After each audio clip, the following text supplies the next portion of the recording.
Hi folks, the Unguru here. Sun's probably not at the best point, but this is an episode of Exercising for Big Nerds.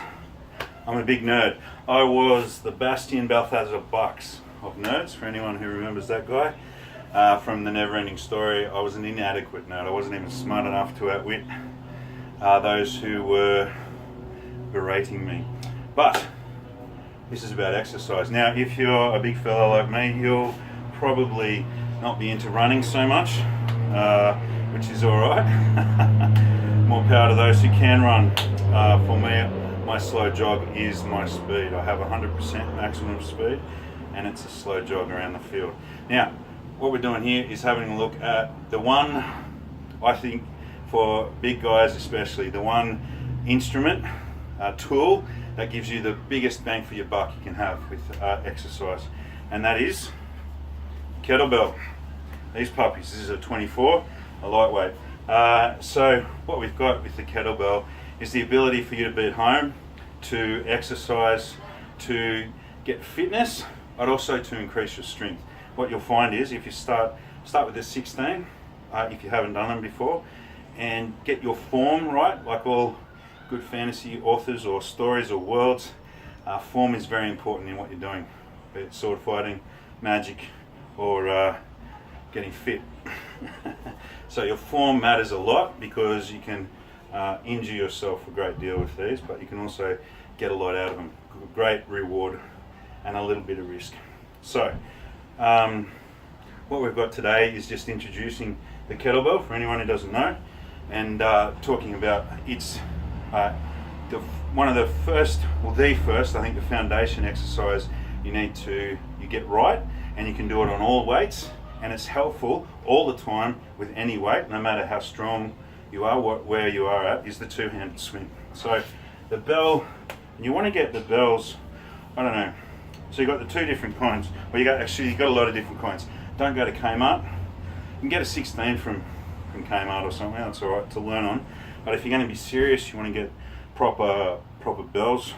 These ones I like, they're good, they've got a good handle, but you can also get the when you get heavier weights.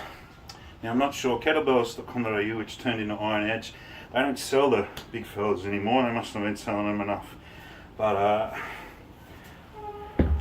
so you want to find somewhere, I'm not sure, because I've had mine for years now. The other thing you need, probably, if you're going to get serious, is a bit of chalk, which I've forgotten about. It's been a while since I've picked up the big fellas. Alright, so the kettlebell, the two-handed swing. So your bell is a ball, and Pavel, the famous Russian who brought kettlebells to the masses, I think, he talks about the ball on the end of your arms being like a rope, your arms like a rope. And so if you imagine that, now, sorry, a caveat, there's plenty of YouTube. I learned off YouTube before I read books or anything like that. YouTube has way better guys than me talking about it. But so go to YouTube, have a look. But you know, I like them. I don't like them. I think they're fantastic, especially for, as I said, big guys who can't run around like a maniac. Although I try, can't do long distance.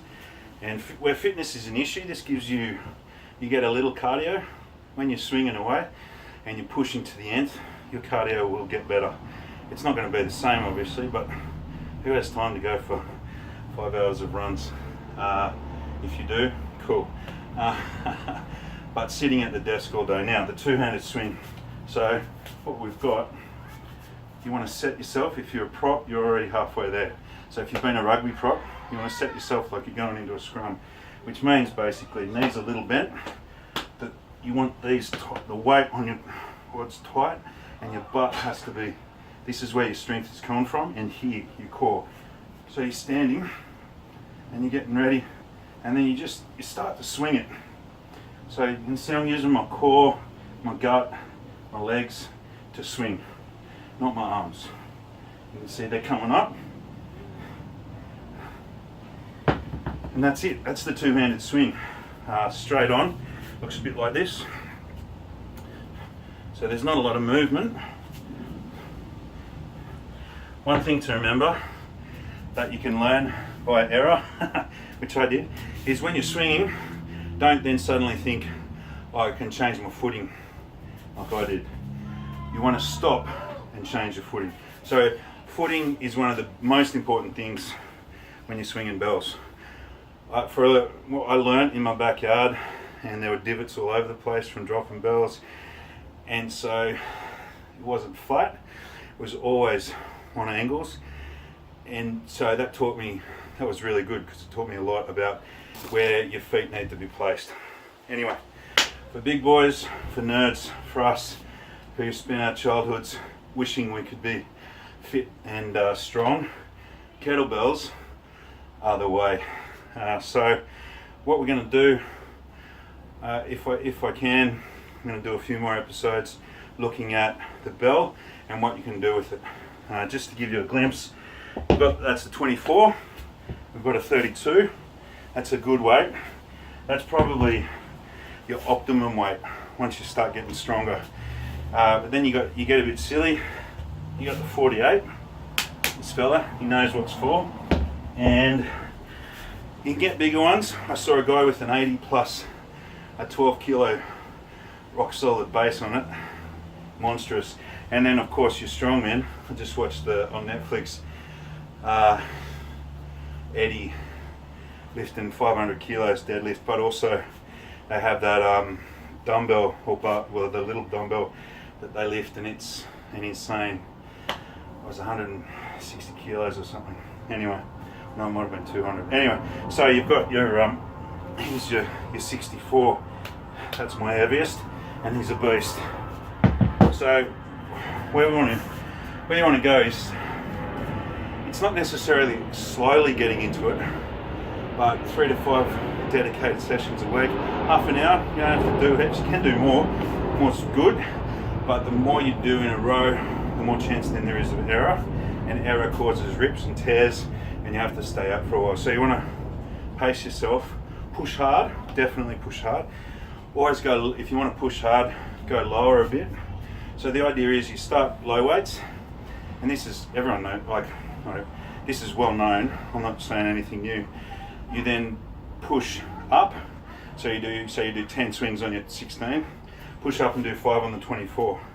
Go back and do a few on the 16, push up again and do less on the 24, and then the 24 starts to become easier. And it's quite quick this happens. I went to 48 very quickly. Yeah, you can do it. It's not that, like, it's just a matter of knowing your body, understanding its limits, but pushing it, not being afraid to get hurt, not being afraid to get sore, to conquer that mind span. And then, so chalk, I've got to remember chalk for next time. So what we get to is we've got a two-handed swing. That's your core basic, and then you get into fun stuff where you do your one-handeds. Like, now I've got a modified one-handed, which is a bit of a chainsaw pull, and of course you've got your cycles where that's a two-handed, one-handed cycles, and so you're cycling sort of up to a press. This is an Arnie press, and then get that out of the way, and then up and down. So we're going to progress through these and look at them over the next few episodes. This is the Unguru, Huzzah and onwards.